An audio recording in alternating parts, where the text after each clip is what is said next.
In this lesson, we'll take a look at how to paint a piece of candy with oil paints. We'll start with a primed canvas, and this is a small canvas. I'm working on a 7" by 5" surface, and I have primed it with a mixture of raw umber and titanium white. I used acrylic paint for the priming process. This provides us with a nice toned surface to work on. It's a little bit more difficult to build up relationships between colors and values when working on a stark white canvas, so it's always a good idea to have some bit of tone or value on the surface initially. Now, once we've got the primed surface in place, of course we can start sketching out the subject, and this is a relatively simple subject. So we're going to use a mixture of burnt umber and a bit of Prussian blue using the oil paint to sketch out the contours. As you can see here, I'm also adding a bit of information about the values. Once we've got our initial composition planned out, we can start applying the colors that we see, or the local color, right on top of our underpainting. We'll start with a mixture of cadmium red hue and alizarin crimson.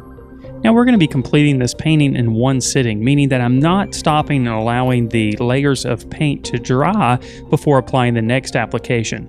So this means that some of our underpainting is going to mix in with the colors that we apply on top, and you can see that this is creating a nice dark version of the color.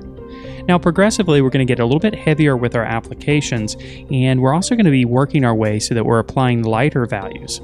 As you can see here, I've added a bit of titanium white to the mixture, and I'm beginning the process of pulling out some of the highlights.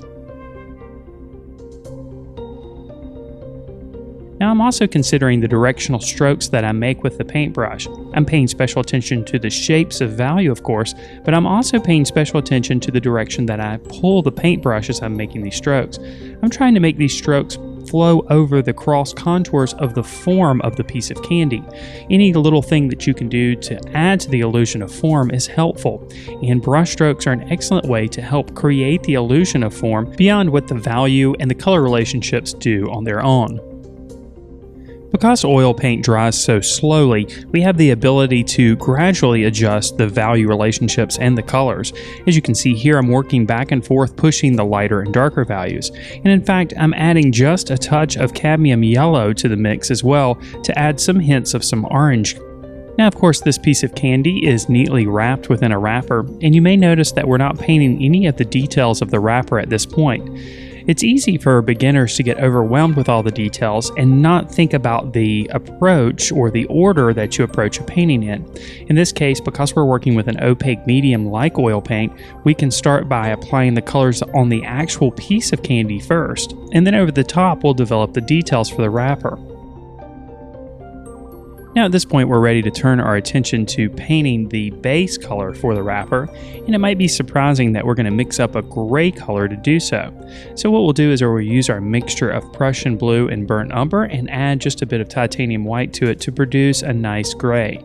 Now if you want your gray to be a bit cooler, you can add a bit of a heavier mixture of the Prussian blue, or if you want it to be a bit warmer, you can add a bit more of the burnt umber to the mix. And then, just as we did with the piece of candy, we'll begin the process of altering the values. We'll start in this case by addressing the darker tones and values. So we'll just allow our mixture to be a little bit more heavily concentrated with the mixture of burnt umber and Prussian blue. In this case, our grays are a little bit warmer. We'll also address the cast shadow underneath the candy as well at this point. Now, of course, the way that we understand the form of the wrapper and the light and the way it behaves on the wrapper is through the relationships of the values that we create. And each one of these values has a specific shape. So what we'll do is we'll try to mimic the shapes of tone and value that we see on the subject and include them in the painting. This doesn't have to be perfect, and there's no way that you'll be able to match what you see exactly. But remember, after all, you're creating an illusion. So we'll continue to push the light and dark values until we have relationships that make sense within our painting. With shiny or highly reflective surfaces, you'll also notice that there's high levels of contrast and value, meaning that we'll often find dark values right next to light values, instead of seeing a gradation or a slow change from dark to light. Shiny or reflective surfaces often reflect the colors around them as well. For this reason, we'll add touches of yellow here and there using just a bit of yellow ochre. We'll also not be timid with the strong highlights that exist. Often it's these highlights that lead to the illusion of the highly reflective surface. We'll work slowly with a smaller brush to address the details of the cellophane over the top of the candy. For the most part, these details are addressed by adding highlights. Of course, we'll consider the directional strokes that are made with the brush as well, as they should flow with the direction of each wrinkle that exists in the cellophane. There's also areas where we have intense highlights. In this case, there's a strong collection of highlights in the upper right-hand corner of the piece of candy. Highlights on the wrapper manifest mostly in areas that are raised, so any wrinkle that protrudes out will likely catch some light and reflect it back in the form of a highlight. Since the paint is still wet, some of the highlights that we add will undoubtedly pick up some of the reds underneath and spread them across the surface. This will do nothing but add to the realism of the image, since the cellophane itself will reflect some of the colors around it. We'll continue to increase the contrast and value and build up the intensity of the highlights by adding additional applications of the white. By increasing the contrast, we further the illusion of form and also the light within the scene. We'll continue to work on the highlights and shadows that exist on the lower portion of the wrapper.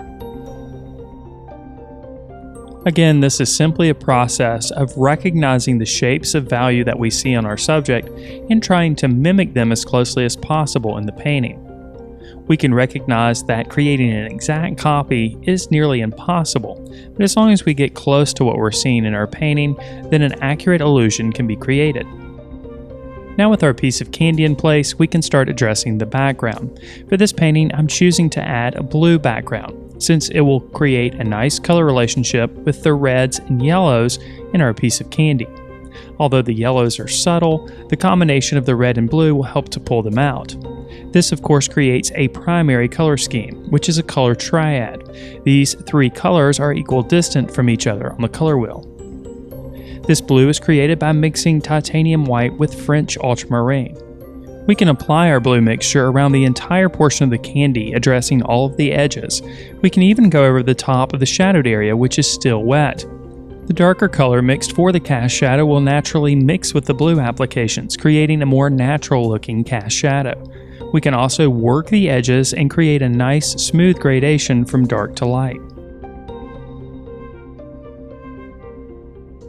Now of course, some of the surface color will show through the candy cellophane in areas, so we'll go back with a smaller brush and add a few hints of blue in different areas within the cellophane. Adding these bits of blue of course leads to a more natural and realistic painting.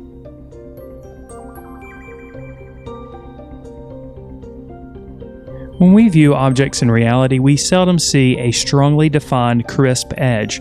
In most cases, the edge is slightly blurred, so using a clean brush will go around the edges of the candy to create a more blurred edge around the cellophane. Then we can clean up the shape of the shadows a bit with a bit more of our light blue.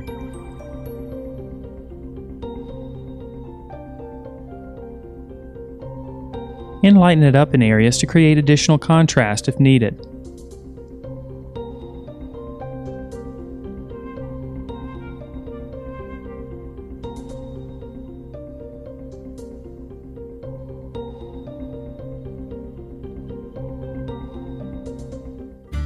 And now, our painting of a piece of candy with oil paints is complete. If you're ready to learn more about drawing and painting, then check out our comprehensive membership program, which includes video courses, weekly live lessons, ebooks, lesson plans for teachers, and much, much more. To learn more about our program, just click on the card in the upper right-hand corner or visit thevirtualinstructor.com/members today. And if you'd like to check out 3 of our course modules for free, you can do so by joining our mailing list. Just click on the link you see here on your screen. You'll get access to 3 of our course modules, which includes videos and ebooks, and of course you'll get updates when new lessons are posted on the website. And if you're watching this on YouTube, make sure that you subscribe to the channel. Thank you so much for watching.